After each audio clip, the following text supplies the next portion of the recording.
Office কবে যাচ্ছি? Shopping shopping? Arko shopping যাচ্ছে, শপিং নিয়ে যাচ্ছ কি? সেটা তোমাদের সাথে এই ব্লগ ভিডিওতে আমি শেয়ার করব। প্রথমেই আমরা ডাব খেতে এসে গেছি। অর্ক ডাব খুব ভালোবাসে আর আমার বরমশাইও, আমিও ভালোবাসি। ওদের খাওয়ার পরে আমি ওদের যেটা বেঁচে থাকে সেটা খেতে ভালোবাসি। তো এখানে দেখতেই পাচ্ছ অর্ক ছোট ডাব খাচ্ছে, অর্কর বাবা একটু বড় ডাব খাচ্ছে, মানে বরমশাই। তো এখন আমরা ডাব খাওয়ার পরে চলে আসলাম বাজারে। দেখি রাস্তাটা একটু হালকা ব্লক, কেন কি আজকে গণপতি দেবের বিসর্জন হচ্ছে, তার জন্য এখানে পুরো নাচ গান করছে ওরা বিসর্জনে। তো দেখলাম, তারপরে আবার আগে বেরিয়ে গেলাম আমরা। আমি ওর অর্ঘ পিছনে বসে ব্লগ বানাচ্ছিলাম আর বর্মশাই তো কন্টিনিউ নিজের কাজ করছে। অর্ঘ আজ অনেক খুশি, কেন কি অনেকদিন পর দিনের বেলা ও বাবার সঙ্গে বেরোচ্ছে, না হলে ওর বাবা তো সবসময় 5:30টার সময় বাড়িতে আসে।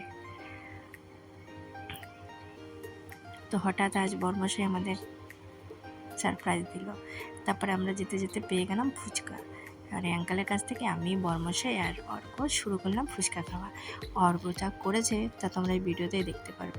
আর আমরা কোথায় গিয়েছিলাম এইটাই ব্লগ ভিডিওতে একটা সাসপেন্স। আর বন্ধুরা, যে যে আমার চ্যানেলটিকে সাবস্ক্রাইব করোনি প্লিজ সাবস্ক্রাইব করো আর আমাকে সাপোর্ট করো। আর তোমরা নিশ্চয়ই আমাকে কমেন্টস করে জানাবে যে আমার ভিডিও তোমাদের কেমন লাগে। আর যারা আমার কি নতুন দেখছো আমার ভিডিওটাকে, আমি বলে দিই আমি আন্দামানে থাকি, আর এই ভিডিওটা ব্লগ ভিডিওটা আমি আন্দামান পোর্ট ব্লেয়ার থেকে বানিয়েছি। অর্ঘ এক জায়গায় দাঁড়াচ্ছিল না, আর বাবা তো খুব বকাবকি করছিল, বর্মশাই খুব রেগে গিয়েছিল। এই দেখুন মিষ্টি জলটা নিচ্ছে ফুচকার ভিতরে, খেয়ে আবার ফুচকাটা বাবার সামনে ফুচকাটা দিচ্ছে বর্মশাই, আমরা 3জন। আর এই কাকুটা খুবই সুন্দর ফুচকা বানিয়েছিল। এই ফুচকার স্টলটা বসেছিল সাগরের অপোজিটে, দেখতেই পাচ্ছ খুব সুন্দর দৃশ্য। এখানে ফুচকা খাবার মজাই আলাদা।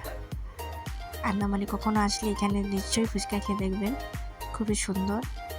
এখানে বেসিক্যালি কলকাতার যারা আছে তারাই বেশিরভাগ ফুচকা বানায়, আর কলকাতার ফুচকা তো খুবই সুন্দর হয়।